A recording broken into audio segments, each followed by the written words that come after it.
Hey, good morning, everybody, and Shabbat Shalom to the house of Israel, scattered abroad, and believers in Yeshua Messiah.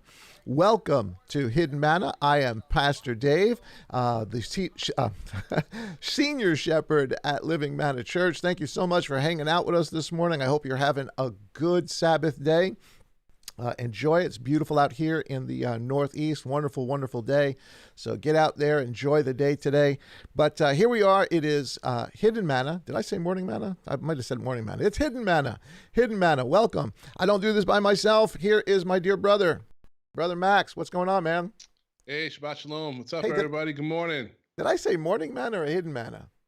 I don't know. I wasn't listening. I wasn't paying attention. Well, it's doing, Hidden buddy? Manna. I'm doing good, man. I'm doing good. It's Hidden Manna. You guys are at Hidden Manna. That's right. That's You know, right. we got Hidden Manna, we got Living Manna, we got Morning Manna, we got Manna Manna. What's the matter with you? What's the manna? I like that one. That's good. What's the manna? So anyway, we got a neat conversation for today. We've been going over definitions and all that kind of stuff for weeks. I guess this is a little bit of an extension of it, but kind of an interesting thought that you and I talked about a little bit this week, and we thought it. I definitely thought it would be good to continue that conversation. The title for today, I guess for that will be on the thumbnail, is "The Devil Made Me Do It." Right? I mean, that is definitely something I think everybody can relate to. We've all heard that at one point or another. Yep. You know, who do you blame when things go wrong, right? Or really, right. I guess the real issue is, who do you blame when you go wrong? When you do something that is not supposed to be done. That is sin. That is against our God. And of course, culturally, that's definitely a phrase that a lot of people have used over the years. Well, the devil made me do it. Let's blame the devil. And my goodness, the devil gets blamed for a lot. And that's not saying that the devil hasn't done a lot. Certainly has. But I think when it actually comes to sin on our part, it's not so much what the devil made me do. It really comes down to what I did. Right? That's right. I think our nature is always to even before we went to church. It was you always blame someone else, right? It's never you in school. Always. Who did it? He did it. Yep. He made me do it. Yep. Right? Yep. We're always, that's just our sinful nature. It's always to blame the other person, right? So blame something else. Always looking to blame somebody else, and take the focus off ourselves, right? Of course. But this has far-reaching ramifications to it as far as understanding how to walk in the Lord and how to deal with other people and how to look at what's going on all around us, because we are definitely not living in an age where the majority of people that say they call upon the Lord are actually walking in righteousness. That's right. A very small percentage are probably actually doing that. And the more that we do that, the more that we understand that, the more that we start to walk in righteousness. I guess really what it comes down to is it's a moment for everybody. There has to come a moment when you realize, oh my goodness, what have I done? Why am I doing this? And we'll talk about what that moment really is in just a couple of seconds. But until you have that moment that you really are just totally given over to Yah, you're fighting the flesh. And you know what? The flesh wins a lot, especially if you don't take Yah's instruction seriously. I think it actually even covers a couple of our definitional words, right? Being set apart, being set apart, and set righteousness. Apart, holy, righteousness. Yeah. So those are all definitely definitions you have to be aware of before we get sort of to this part. It's a little bit fun today, because it's a cute, title, "The Devil Made Me Do It," but it really is a serious topic. It really is something that we need to be aware of, something we're watching going on all around us, all around us, all around the religious world. We are not walking in righteousness. That is for sure. Nope. We are not walking in righteousness. And a lot of the stuff that is being put out there as acceptable or right, or this is just, sort of the way it is, or God's not, God doesn't speak in opposition to any of this. It's really dangerous stuff. It's really radical stuff. And it's in our culture, though I expect it, in our culture. I expect that culture doesn't claim to know who God is. I get that. But it's in the religious culture, and it is so embedded in that religious culture, and we were in it. We did it. We're all in it. Can you think of a congregation that you have ever been to that hasn't had some major, I'm talking, the pastor runs off with the keyboardist, the music guy is, doing, some sort of sexual thing, the youth pastor, or it's everywhere, or in the really congregation. Yeah. Two congregants that just hate each other, they just despise each other, and it's just poison, everywhere. It's a poison pill that poisons everything around them. All of that stuff, and then you have it's like high school. You have the cliques. The cliques. It's like a country club. Yeah. Or you got to work your way up to the ranks. We just turn a blind eye to disobedience and sin, and we chalk it up to, well, they're growing, or this is just the way it is, or scary stuff. And it's and listen, everybody that's ever been in church, a church setting, we've all come into this. We've all experienced it. We've all seen it. So I want to talk about not just the idea of where that sin, where that rebellion comes from, but there's one really key issue that I want us to hone in on today, and that'll be the fear of the Lord. But we'll get there in just a second. So the devil made me do it. Are there some scriptures that you could point to that actually put the devil in a position, put Satan, Lucifer, in a position of influence? Yeah, absolutely. Yeah. But in all seriousness, though, am I important enough for Satan to mess with me? Yeah. No. No. I'm this. True. I'm this little speck of dust. Especially when you're talking about King David, in charge of all of Israel, and these things different situation, right? Yeah. Different situation. Job, different situation. Abraham, different situation. That's right. So is the devil actually messing with me? I doubt it. I highly doubt it. I'm not worth his time. I'm just, I'm a pawn. I'm a little nothing. That's right. But are there things that the devil does? Is there influence? Yeah, absolutely. And we got a couple of verses that we could throw up to there. And I think one of the really interesting ones, because you talk about King David. When you talk about King David, I mean, there's definitely sin in that guy's life. He does some terrible things. But you notice there's a difference in the way that it's dealt with, or even the way that it's described. Because I think it's, what is it? First Chronicles chapter 21. Yeah. Let me 21 let me verse go 1 there first. I should have had this preloaded, but I'm sorry. First Chronicles and chapter 21.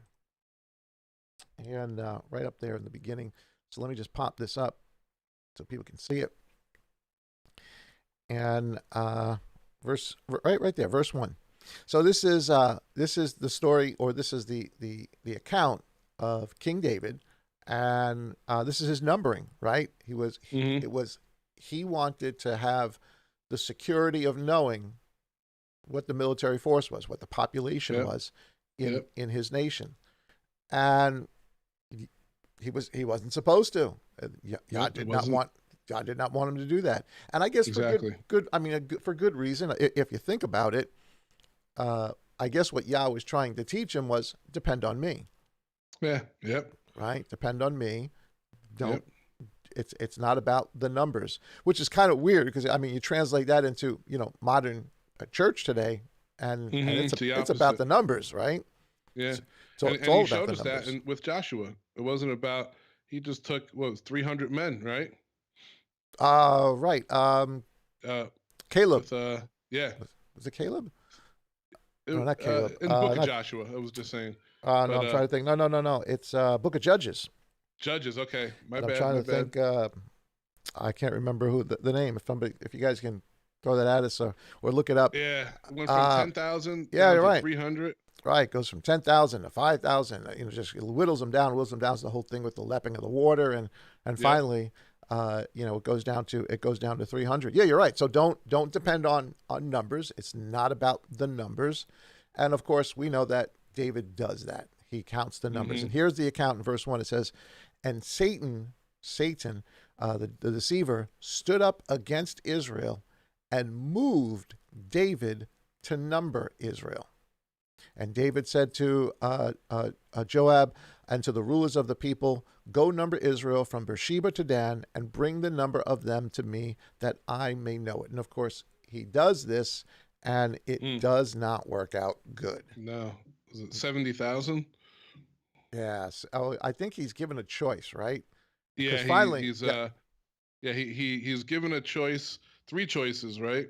And he picks the Yah because he knows that, he says in his heart that at least Yah will have compassion on him, other than men. So and he still winds up killing 70,000 people. so Wow. 70,000 people wind up dying because of uh, his actions. Just yeah, So could David say that's big. the devil made me do it? Hmm. Yeah, take this apart for a second. It definitely tells us that I think this Satan is a was little against the bit house of different. Israel. This is a different account now from David looking at Bathsheba. I think from the his rooftop, right? So Yeah, yeah. that was all Dave, I think. Well, I mean, let's take this apart for a second. So Hmm. David, well, it says it definitely tells. There's no doubt that Satan's got influence here because it says he moved against Israel, against the whole Hmm. nation, and he moved David. Question is, how did he move David? Yeah. What's the process? Hmm. How did that happen?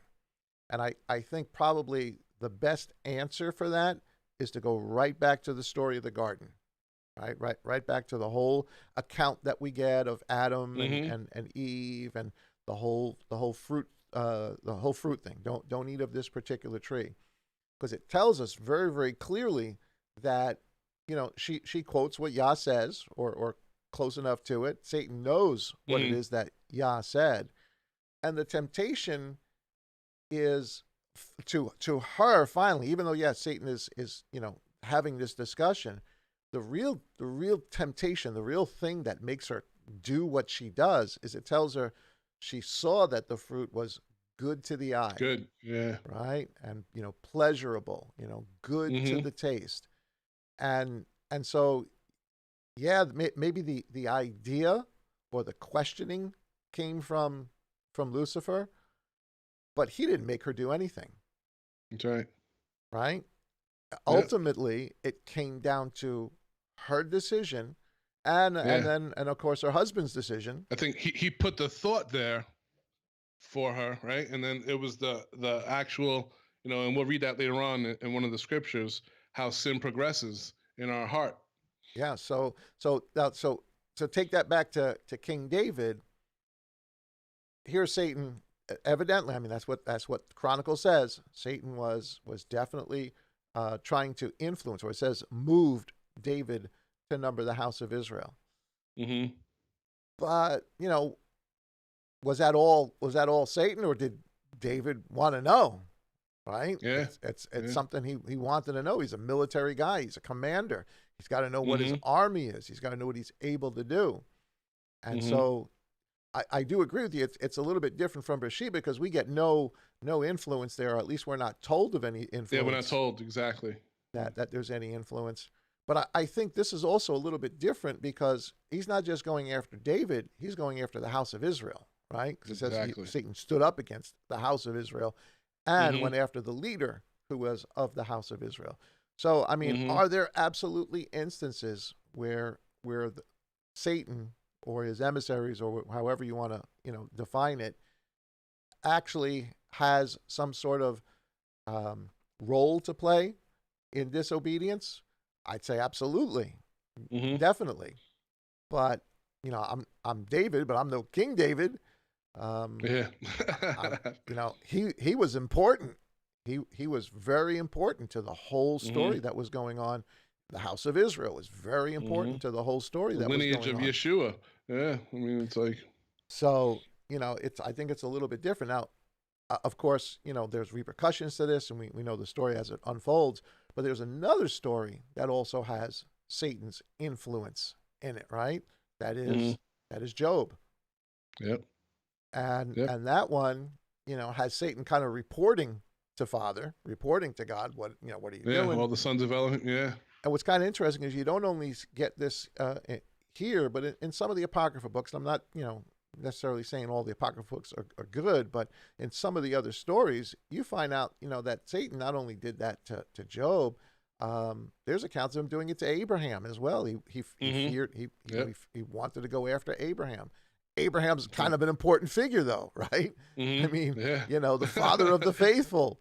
He's important. But it's pretty wild too, because when you read that in Job, it's Yah who says, "Have you considered my servant Job?" Yeah, very interesting. Because he says, "Where'd you come?" He says, "I'm going to and fro from the earth." And then Satan's response was even like, "Are you sure? Because your blessings are on him." He's like, remove that, and then he gives them stipulations. You can't, don't take his life, don't do it. But it's amazing when you read that. It wasn't just blatantly Satan just saying, "Oh, I'm going to go after Job." No. He definitely got, or Yah held them up as an example, as I'm sure, as Abraham was an example, as King David should be the example. And then, of course, Satan has his influence. And, of course, it occurs in all sorts of different ways. He loses his family, loses his health, so forth and so on. So, I mean, is there definitely a truth to the statement, maybe not that Satan made me do it, but that Satan has a part to play in our act, in some people's actions, a direct part to play in some people's actions. I think I definitely want to bring up Judas with that one too, right? Oh yeah, another great example. Do we have a verse for that? Yeah, in John chapter 13. Let me pull it up here. Give me just a second. Yeah, that's another good one. It really is, because and so I'm looking at 1 John, Gospel of John, chapter 13 and what? Yeah, verse 2. Verse 2. All right, let me pop this up. And here it is in verse 2. After supper took place, the devil, having already put it into the heart of Judas from Kerioth, son of Shimon, to deliver him up, Yeshua, knowing that the Father had given all things into his hands and that he had come from Elohim and was going to Elohim. Okay, well, that's a neat verse all by itself, that latter part. But here it is. You're right. Here it is. We see the influence of the evil one, of the deceiver. But then again, let's talk about importance here. Yeah. Is who's he really going after here? He's going after Yeshua. Which is exactly what Revelation 12 tells us, right? The dragon, the whole story of Revelation 12, the woman has a child, the dragon goes after the child. So, was he going after Judas or was he going after Yeshua? That's right. Going after the master. Now, what was he using Judas? No doubt. But and yet, even with that, even though Judas does what he does, later on, Yeshua's words are, woe to that person. It would have been better for them not to be born, right? Talking specifically about Judas and, the son of perdition.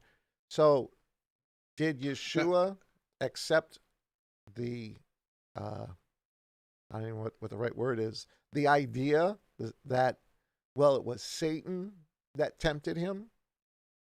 Or did Yeshua hold Judas responsible for what Judas did?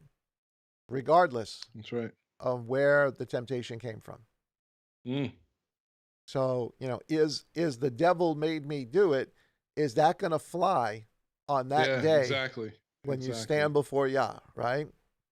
And even just, if he as did. we were talking about that too, I just thought about the account even with Herod. When Yeshua was born, it doesn't say that Satan did it, but he wanted, he was doing it for a king's pride, but to get rid of the whole lineage of Yeshua from 2 years old and under, right? He killed all of them all throughout Israel.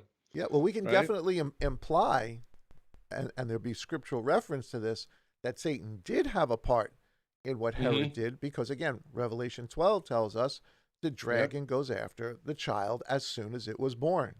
That's right, and we see that with Pharaoh going in Pharaoh, Egypt, right? With Egypt. So yeah, but again, the question that becomes, is that going to fly on that day? Yeah. Right? Are you going to be able? Look at, like we said before, the importance of those issues. You're talking about Satan trying to stop Yeshua from coming. Yeah. So are you going to be able to say, or is Yah going to look at it and say, well, I understand, you were influenced by the evil one, and so we're all good. I don't think so, man. I don't think so. Or else Judas should have got a pass, and he doesn't. And Yeshua says he doesn't. There's no repenting of it. And Yeshua's words were, better for him if he wasn't even born. That's a powerful statement. So while there may be influence from the enemy, not that I think most of us warrant that, is that an excuse? No. And no. Before we just move on to, when you brought it up before, talking about Satan, how he enters the throne and throne room, and one of the Apocrypha books, it does mention that the reason why Satan is the accuser of the brethren is because Yah, gave us a chance. He's given us another chance, where Satan, once he sinned, that was it. He was cast down. And so Satan's view is, how he's hated us from the beginning, because Yah, has given us an opportunity to become part of the house of Israel, and Satan doesn't have another chance. So his is just like, look at these people, look what they're doing. Look at, I don't have another chance. So I forgot what book that was in, but I remember reading that in one of the Apocryphas. I think it was Adam and Eve. Yeah, I mean that's an interesting. I mean, it makes sense in the logical sense, because there is no covenant for those beings, right? The covenant, there is only a covenant to fix this given to humanity. That's right. So, if he's the accuser of the brethren, accusing us day and night, the accusation is just like we would do. Yeah, well, if I did it, look what they did. Yeah. So I could see the logic in that. I know it's out from some Apocrypha books, but I could definitely see the logic of that, and we see it played out. But ultimately though, does it really matter? On that day, does it really matter if you were important enough in your lifetime for Satan to actually point you out and go after you? Can you say, well, the devil made me do it, and is that an excuse? Absolutely not, because that's not really where the rebellion comes from. That may be where the thought, the push, the direction, but the scripture is really, really clear about where our actions come from, and ultimately it tells us it comes from us. It comes from within. It comes from our heart. We've been talking about in Romans that to walk in the flesh, it is impossible to obey God. You don't want to. The flesh is not subject to the law of God. That's right. And all of us are in the flesh. Every single one of us. We've all been. That's how you're born. We're born of flesh. That is the reason why the whole concept of born again is there. It tells us that which is born of water is water, but that which is born of the Spirit is spirit. And all that really means is, we all had a natural birth. All of us are born of water, every single one of us. That's not a reference to baptism. I know some people sometimes think that he's talking about being, water baptized and then, spirit baptized. That's not what he's doing. He's comparing very similarly to what John chapter 1, verse 12 says, that he came to his own, but his own received him not. But as many as did receive him, he gave the authority to become the children of God, not to those who were born of the flesh or of the will of man, but those who were born of God. Well, right. in John, he's saying the same thing to Nicodemus, except the way he's saying it to Nicodemus is that born of water is, I mean, think about it, everyone, how do you know your child is coming? When your water breaks. That's the whole concept of it. And so he's saying all of us are flesh born, but it's not about the flesh born. At some point, you have to be spirit born. And yes, ultimately he's talking about resurrection, but he's saying that this is, it's to those he gave the authority, not just because you're born of the flesh. Why? Because there's an issue with the flesh. It does not want to obey. The heart, we're told, is what? Incurably wicked. That's right. How many times are we told not to follow your heart? Don't do what you think is right. And it's the total opposite what you hear, in the world, right? Follow your heart. Follow your heart. Yeah. That's the message. So so where does all of this, the rebellion, actually come from? It comes from within us, and there's some really neat definitions that are or scriptures that are given to us, that talk about this issue. That's right in the beginning. Right in the beginning. Go right to the let's do that, because where to start in the Torah. And give me just a second. There we go. Genesis 6. Big verse, and it's right in the beginning. So, and what is it? Verse 5. Start at 5. Yeah, let me just scroll up a little bit. There we go. And Jehovah saw that the wickedness of man was great in the earth, and here it is. This is it. Ultimately, does Satan have something to do with this? Yeah, the whole garden issue. Yeah. But notice he's not blaming this on just the devil here. And Yeshua saw that the wickedness of man, and again, that word wickedness is to transgress, lawlessness. So again, the implication is, did God give law? Did God give instruction back then? Yep. He had to have had. There has to be instruction given to them.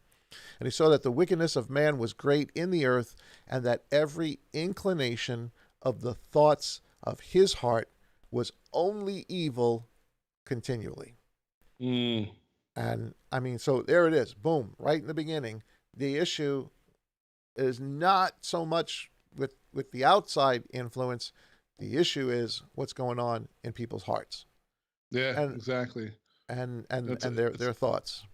Yeah, because it's and even if let's just play that whole, if the devil made me do it, even if it was an outside source that can, it still has to be the inner heart of that person. Like it just says that's wicked, because you can I don't want to use that example. But you can try to entice me to go eat a spider as much as you want, and it's not going to work. You know what I'm saying? So well, it depends. Depends what you have on the side. I was going to use another analogy, but not on Hidden Manna. Okay. Yeah. Oh, yeah. So you're saying the desire's got to be there. Yeah. What I'm saying, and that's what it is. He saw that the thoughts and the desires of man's heart have been wicked. So it's easier, I think Satan knowing that, to utilize those things, whether it was pride in David or anything. It's easy to feed on those things. Ultimately it comes from within us. It comes from within us, and it is attached to, because that's what Genesis 6 just told us. It's attached to our disobedience to the instruction God has given, crookedness or wickedness or transgression. So exactly. It goes right back to what Romans said, in the flesh, as Yeshua said, don't be born of, it's not just those who are born of the water, but you've got to go beyond that and be reintroduced to God's instruction. And have the Spirit of God make that alive in you, and then want to do that, to begin to battle the flesh, to begin to overcome it. Proverbs chapter 5 and verses 21 and 23. Let me scroll down just a hair here. It says, "For the ways of man are before the eyes of Jehovah, and he considers all his paths. The wrong one is entrapped in his own crookedness, and he is caught in the cords of his sin.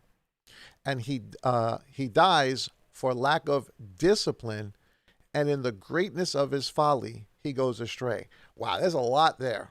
There really is a lot there that Solomon is talking about. First of all, again, he's going right back to the flesh. It's in the eyes. It's in our heart. But verse 22, the wrong one is entrapped in his own crookedness. It's our own rebellion within us that catches us up into sin. And why does he do this? I love verse 23. He dies for lack of discipline. Well, that's an English word. We would say discipline, or another word related to it, which is in line with it, is disciple. Right? That's right. He dies because he is not a disciple, which is exactly what disciple or talmudim, his taught ones, what it means. It means to discipline yourself. Discipline yourself from what? Discipline yourself from being born of just the water. Discipline yourself from just wanting what you want and going astray, and going after following the crookedness of your heart. and following the crookedness of your heart. So this principle is played out all throughout the story, even in the very word that we say disciple, and yet we're not really taught that today. That you are to discipline yourself. Nobody wants to hear that today. We want to hear today what God's going to give you, God's going to do for you, God's going to bless you. All this stuff is going to happen, and because discipline takes effort. It takes a decision. It's you saying, I am going to do this. If anybody has ever tried to diet out there before, you know what discipline is. It's not easy. So it's working out your salvation with fear and trembling. Another good verse. I know everybody probably knows, but true and profound in and of itself. Another verse, and here's a big one. Let's go back to the New Testament, in the book of James or Yaakov. Let me just pull it up here. James chapter 1. He also deals with this idea of where the devil sort of made me do it, or really gives us the answer as to why the devil really hasn't made us do it. And verses, verse 13 through 15? Yeah. And let's pop that up. And here it is. Let me just put it up a little bit more. 13 through 15. It says, "Let no one say," so this is big, "let no one say when he is enticed, first of all, that God did it." Right? That it's God's fault. God allowed me to get into this. We ask this. I've heard people. You hear it in movies. You hear it in television. I've heard it from people over the years. Why did God allow this?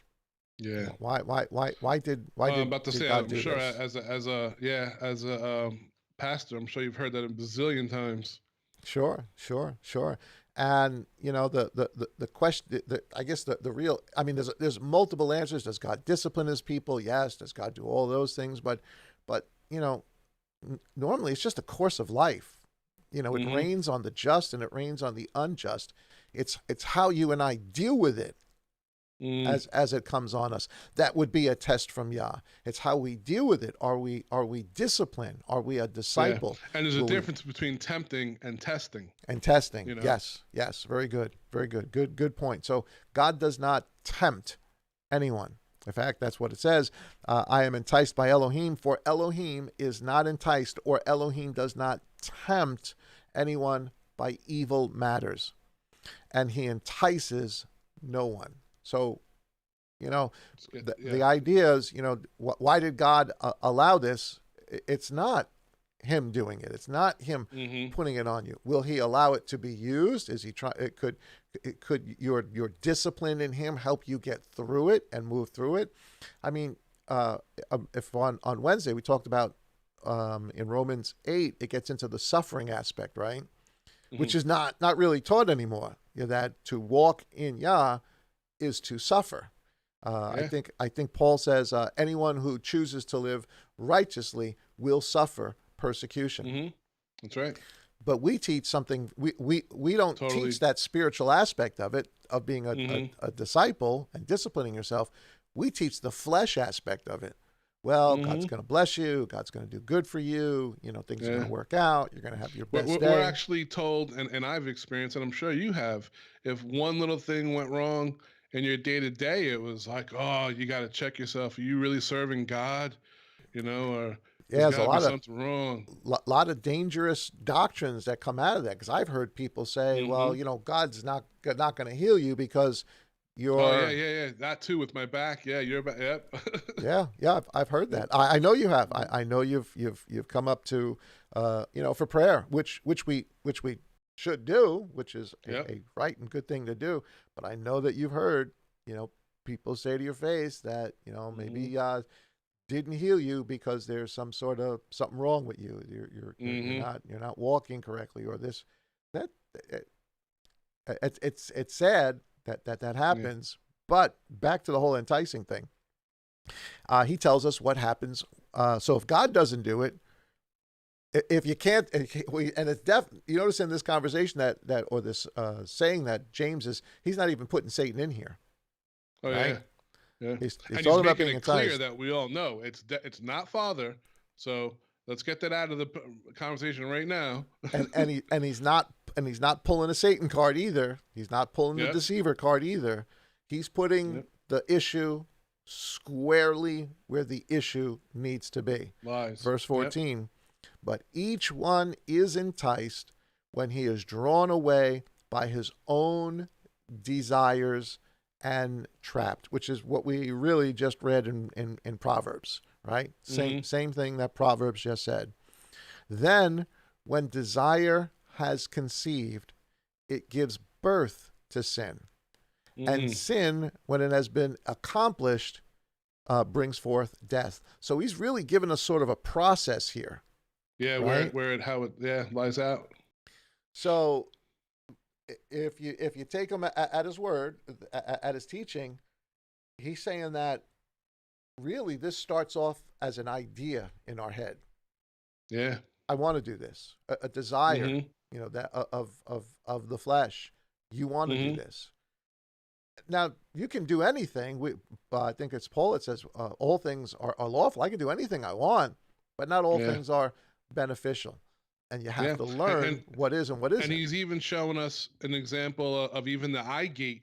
We still have an opportunity that when something does come into our physical view, that's something sinful. Now, do we take that moment, that split second, and continue on it, or do we move? You know what I'm saying? Now it's we walk away. That doesn't entice me. So because you can ponder on that, and that's what you're saying, right? The first thing, it can come to your eye gate, and then you ponder on it, think, and then you turn it into a lustful act and become sin, right?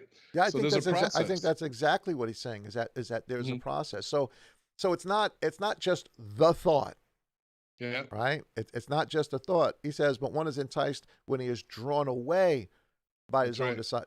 And I think Yeshua confirms this when he starts to go through the commandments. He says, I have not come to... Right, he says, you have heard it said, this is the way the rabbis were teaching it, but I say to you, and he ups the game, and what he's telling us is that by the time you do it, because they thought the commandment, let's say the commandment for adultery was, you can look all you want, you can think all you want, you can do all of that, just don't actually do it, right?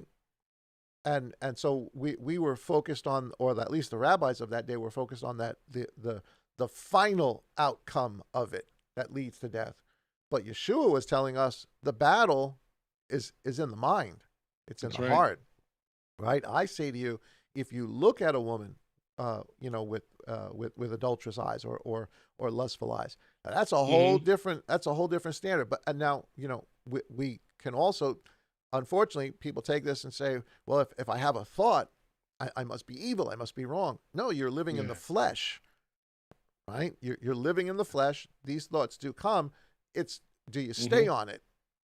Do you allow that? Exactly. And we're just using, because the example that Yeshua used was adultery, but it can be lots and lots of other, different things, because he's telling us the standard is higher than just the act. The standard is what you're thinking about, because if you stay on it, as James just said, when you're enticed, he is drawn away by his own desires. So it's gotta have time to, I guess, percolate inside of you. Yeah. And it's pretty funny too, because in the next verse or in the same chapter, Yeshua also says, if you hate, right, a man that you've committed murder, and it just brings right back to the Torah when it literally says, if you're out in the woods and your axe handle flies off and kills, your buddy, if it was intentional, unintentional, then, you can go to the city. There's a harboring city that you can go to. But he says, if you had hate in your heart, then there's a difference, because now that was murder. You did it on purpose. He knew. So it was always the hard issue, right? We always known that. Always been the hard issue. It's pretty wild, though, to see that when you connect them together, when Yeshua actually brings it up, because it's not just like you said, that the rabbis wanted everything and the teachers, every excuse to live in that sin, because I'm not physically doing it, just mentally. Yeah, but unfortunately, if it stays in your head long enough, if you stay thinking about it long enough, it's going to give birth, as it tells us in James 15. When desire has conceived, it gives birth to sin. And then, of course, we know the eventual end of sin is, in fact, death. So a process. But again, so far, everything we've been looking at goes back down to the issue of the heart. It's always been an issue of the heart. I think Matthew chapter 15. Yeah. Words of Yeshua. Yeah, I got to go to the words of Yeshua, always. Let me find them. Matthew chapter 15, for you guys that are watching, and good morning to everybody that's hanging out with us. Yes, good morning, Shabbat Shalom. Verses 18. And let's pop that up. Verses 18 through 20. It says, but what comes out of the mouth comes from the heart. Again, it's not a Satan issue. That's not what he's talking about. It's not the devil made me do it. But what comes out of the mouth comes from the heart. And these defile a man. Which is kind of interesting, because you see the same concept, when Yeshua in Mark 7, I think it is you're dealing with the Pharisees about the washing of the cups and the plates and all of this. Yeah, I think this is actually the Matthew account of it. Yeah. So, we're talking about what defiles you, right? Mm-hmm. What defiles you, he's telling, and of course, this has nothing to do with food. This is not a food issue. This is a defilement issue. And real defilement comes from, he tells us, within. Right. And just in case people still get confused, let's remember, if the Pharisees were trying to trick the Messiah, the first question would have been, why do your disciples not eat clean food as opposed to eat with unclean hands? So right there, we know. Right. So what comes out of the mouth comes from the heart, and these defile a man. For out of the heart comes forth wicked reasonings, thinking. That's what he's talking about, thinking. That's what reasonings mean, thinking. Murders, adulteries, whorings, thefts, false witnessing, slanders. And guys, you don't have to go through, however many laws there are, 600 and something, different laws to find all this stuff. This is 10 Commandments stuff, right? This is the first 10 words he's talking about. All of this stuff, and actually all the sin we do, everything we do, even if you count all 600 and whatever, they are all summarized in the first 10 Commandments. So that's what he's saying. These things, to disobey these things, comes from the heart. These defile the man, but to eat with unwashed hands does not defile a man. It may make you unclean in the sense you can't go to the temple. It's not the way Yah wants you to eat. But that's not the issue here. He's not talking about food here. He's talking about the procedures to wash your hands, not wash your hands, so forth and so on. Exactly. But again, the heart. The issue is the heart. So did the devil make me do it? No, I don't think so. No. I think the overwhelming scriptural references, though there are references of Satan influencing certain peoples, very, very important peoples, to the story, to the flow of everything Yah was doing, to throw a monkey wrench in everything. But ultimately, it comes down to each one of us following this path. Now, bro, I know you want to get to fear. I know we're 10 minutes. Let's want to just jump to numbers then, because we know that Yah does give us something to remind us, right? To how easy it is for us to go astray and to let our mind go. Yeah, I know where you're going. Numbers 15, right? 15, yeah. And verses 38 through 40. At the bottom. Yeah, this is you're right. This is a neat. Not neat. This is what the example Elohim gives. But let me scroll down just a hair. Speak to the children of Israel, and you shall say to them, make tzitzit on the corners of their garments throughout their generations, to put a blue cord in the tzitzit of the corners.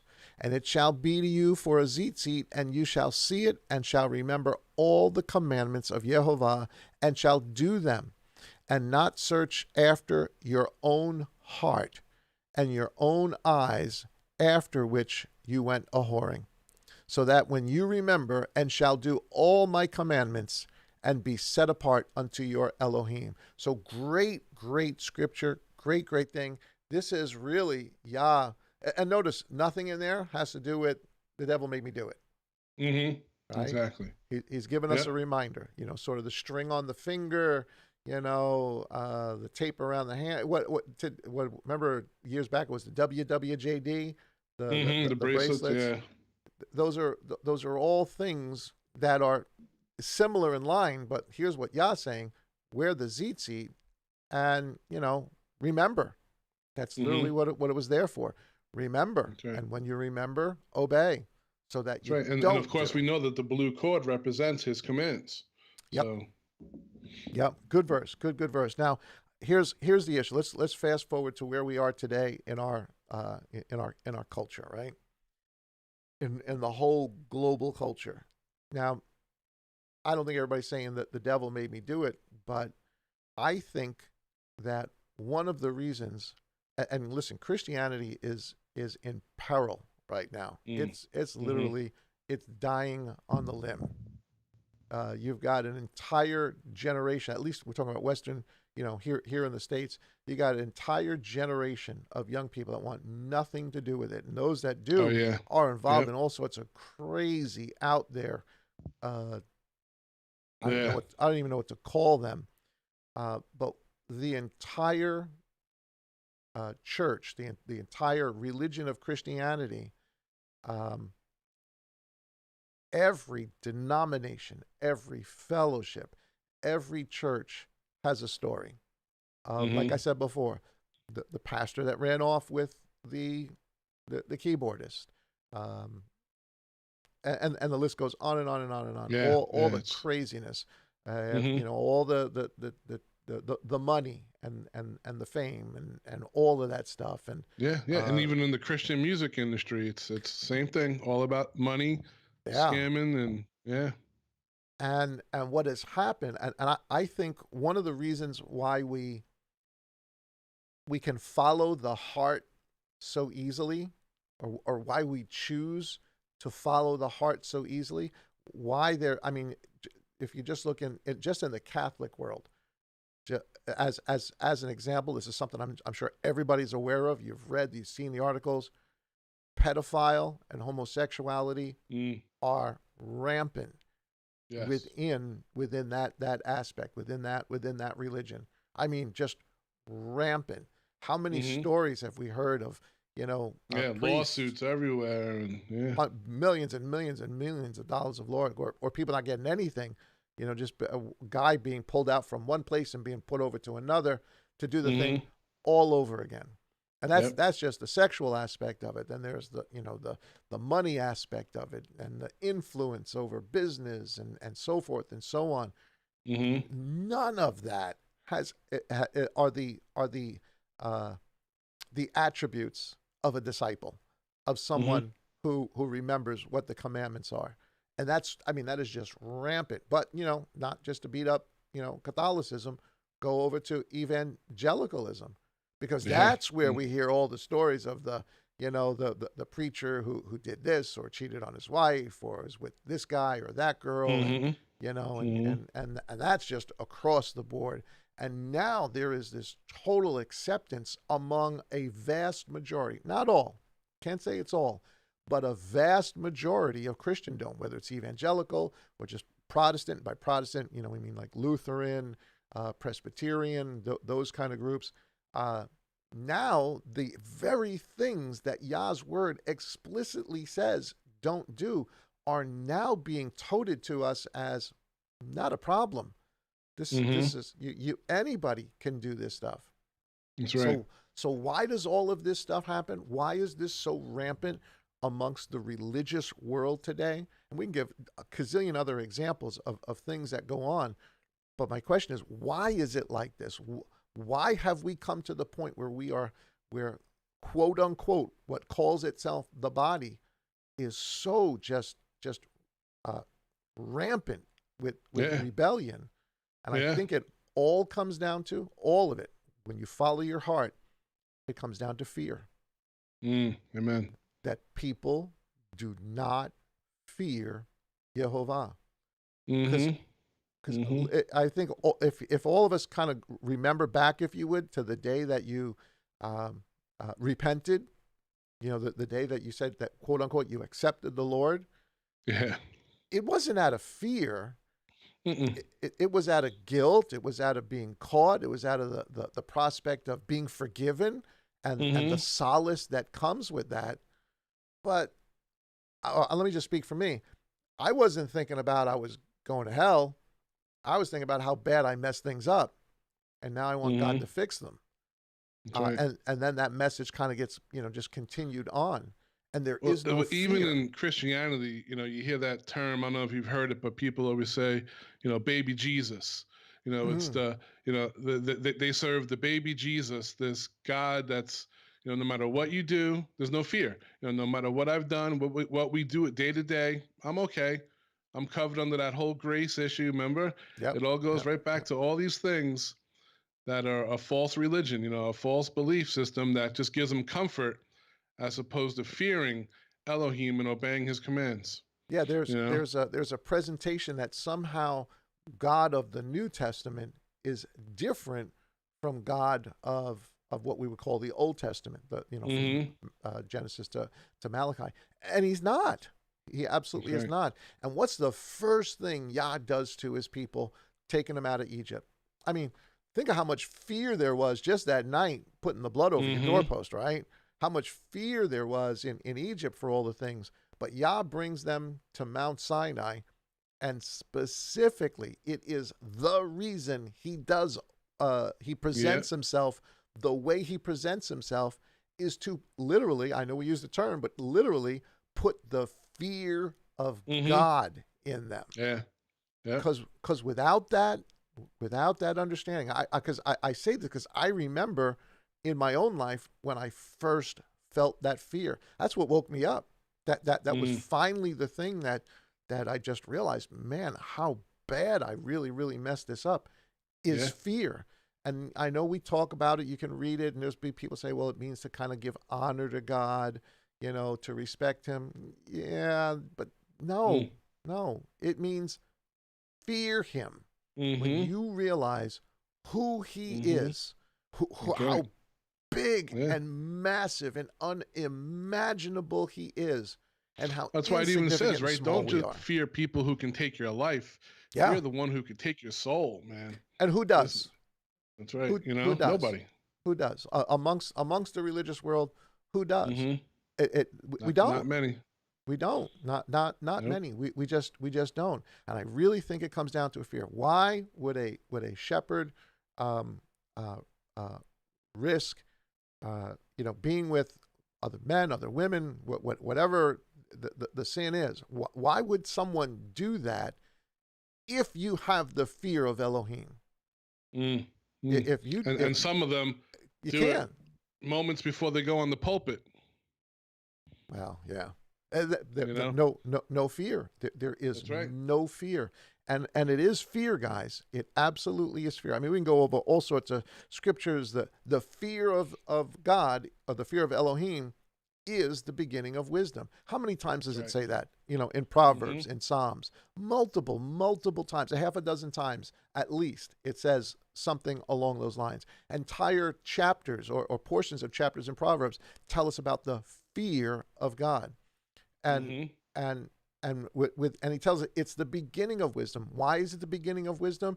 Because you realize how small and insignificant and what the situation is that you are truly in, and that there's going to come a day you're going to stand before him. Nobody wants to think about that. Nobody thinks that seriously, or most within the religious world. I'm going to go to heaven. I'm going to be with him. No, you're going to stand and give an account before him one day. And you look back on your life. Is that what I want to give an account of? Yeah, and you can almost say the fear of the Lord is the beginning of obedience, because we know that wisdom is associated with his word when you read through the Proverbs, right? Yeah. It is the personified word. That's what wisdom means. It is his word personified. So yeah, it's obedience. It absolutely, and without fear, you don't start to obey. You just don't. You can be religious. You can sing and what was that article we were talking about this week on? With, a couple of different articles. What's her name? Well, there's a couple. Lauren Daigle. There's Amy Grant. There's Lauren Daigle, and some other article. And let me see if I can. I thought I had it pulled up here. It was in the Christian News, right? Yeah, Premier Christian News. PremierChristian.news. If anybody wants to look this up, it is Christian singer Lauren Daigle asked about homosexuality. Now, does that make Christian Daigle some authority on Yah? No, not at all. But her position, she has been elevated by the Christian world to this elevation of star, right? Of idol, and not just her. I think there was a couple of other ones, couple of other articles that we looked at. There was that one. There was the one in the South Florida. This is the South Florida GayNews.com. The top 5 openly gay and allied Christian musicians. These are some of the biggest musicians out there. Pop and Christian singer Amy Grant does first gay press interview, right? And when you listen to what they say in the article, I know you might even have a piece of it. There's no fear of God. Yeah, do you want me to read real fast? This, go section? Go for it. This is with Lauren Daigle's interview. It says, the backlash Lauren Daigle received from our interview has been very disappointing to witness. I was shocked by the amount of attack and assumption there was on someone simply saying, I don't know. And this is a response to if homosexuality was a sin. The truth is, you don't know. You don't know if she is being honest. You don't know if she's dodging the question. And you don't know if she was lying. And neither do I. This is the guy who wrote the article who's supposed to be a Christian. He goes on to say, I know that Moses thought it was a sin, and I know Paul thought it was a sin, but Jesus didn't speak on it. Matthew 15, we just read. Wow. Anyway, speak on it. And Paul and Moses didn't always get things right in their writings, nor was it always recorded, copied, and translated correctly. Wow. John 16, verses 8 through 9 says, when the Holy Spirit comes, he will expose the world concerning sin, concerning righteousness, and concerning judging. Of sin, that they are not believing in me. Jesus identifies sin as not believing in him. Not our sexual preference or wrongdoings, but rather our belief.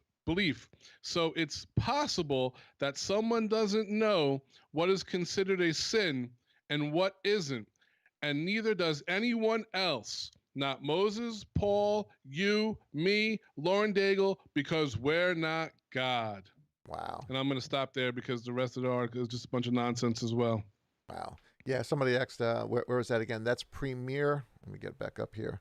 It's called the premierchristian.news or the South Florida GayNews.com. And you can even just Google interview with Lauren Daigle under that. Yeah, there's a couple of them there. Or GLAAD, GLAAD.org. What does 1 John 3:4 tell us what sin is? Right? Well, no one knows, he says. No one. Basically what they're saying is that there is no sin. Follow the desires of your heart so long as you believe. Yeah, the only sin is if we don't believe in Jesus. Yeah. Well, again, we covered sin and what it is and all the rest of that. So we've done that a couple of times. But really, I think it all comes down to fear. Yeah. Until, and it's not just my experience. This is what it says over and over and over and over again. And when I hear of ministers falling, I hear of shepherds falling, of priests, and all of this craziness going on all over the place, or this whole woke, accept everything, the whole alphabet thing, all of that is because there is no fear of who he is. We've created him as a buddy, as a genie, as a tool to get me out of whatever dumb things I've done. And there is absolutely no fear of who God is. And if there's no fear, then there's no wisdom, there's no obedience. And the devil didn't make me do it. That's right. Yeah, that's the conclusion. The devil did not make me do it. I thought I saw somebody. I was just checking out some of the comments there, but yeah, it's okay. Did the devil make me do it? Nope. We did it. We did it because we do not fear him. We did it because we are not disciplined. We're not disciples. And again, we're not in any way. We're not saying, listen, the day after you understand who he is, everything just magically becomes perfect. It is a process. You have to fight the flesh. You have to put. There is therefore now no condemnation to those who walk according to the Spirit and not according to the flesh. It's a fight. It's a fight for all of us, but it's a fight worth taking. And the motivation of who he is, the fear of God, really puts a fire under you. Not just always out of fear, but my fear for him is coupled also with my love for him, because I want to be able to present myself to him as a disciple. Yep. So anyway, Amen. Devil didn't make me do it. Nope. All right, brother, you got the last word. Don't forget Torah portion. We're in Deuteronomy chapter 4 through 7, I believe. We did it last night. Good portion. Again, just spend that time with your family. Teach your kids. And let them learn, right? Because faith comes by hearing. Obviously, I'm paraphrasing a little bit, but even with little Josiah, 17 months old, we do it in front of him. Whether he's disruptive or not, we want him to hear it, because he picks up other things, man, that we don't know he's paying attention to. So why not the word of Yah, right? Sure. Absolutely. All right, brother. Love you guys. Don't forget to hit that like button. Yes, hit the like button, share. Thank you so much for hanging out with us, guys. I love you, Brother Max. Give your family my love. Buddy. Shabbat shalom, man. Shabbat shalom.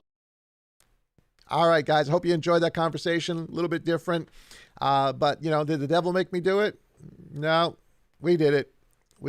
And we can learn how to walk in Yah properly and have victory over the flesh. So guys, I hope you enjoyed that conversation. Don't forget to join us tomorrow for our weekend service. Got a really neat message coming up for you. We're going to be getting into the 144,000 a little bit, talking about where that comes from, what the order of events are. Guarantee it's going to be some stuff that's going to be brand new to you, and hopefully open up your eyes and see what the whole picture's about. But again, give us a thumbs up, give us a like, subscribe if you're not subscribed. And download our app, download the LMC app, and keep in touch with everything that we do. Guys, have a great day today. Enjoy the rest of your Sabbath. And as always, guys, Shabbat Shalom.